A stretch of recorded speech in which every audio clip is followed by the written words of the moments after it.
জমা হয়ে আছে। হ্যাঁ, এই যে আমরা একটা মানে ব্লাড কালেকশন করে ওই যে লিঞ্চেটে তো সবাই আগের থেকে আছে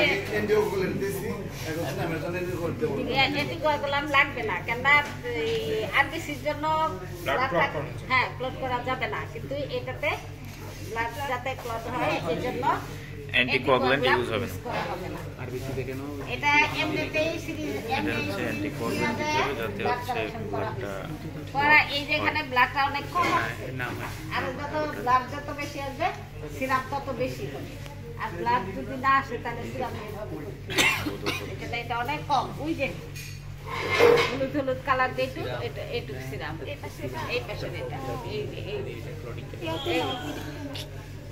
মোটিং এটাই করতেছে। আচ্ছা ঠিক আছে, এই যে এই কালার, ঠিক আছে। এখানে যেহেতু ব্লাড কম এই জন্য কম আসছে, ব্লাডটা যদি আরেকটু বেশি থাকতো তাহলে আরেকটু বেশি আসতো।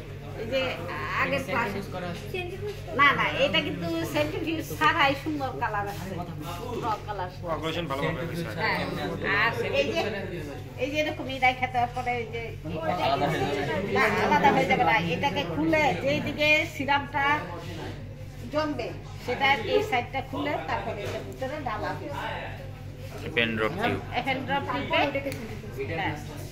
আর আমরা এখানে এটা যেহেতু অনেক পরিষ্কার, এটা সেন্ট্রিফিউজ করি না, এমনিতেই পরিষ্কার, কিন্তু এটা দেখেন এই যে কি অবস্থা, এটা সেন্ট্রিফিউজ করতে হবে। এখানে লাল লাল কালার আছে, লাল লাল কালার আছে, আরবিসি আছে। আরবিসি আছে,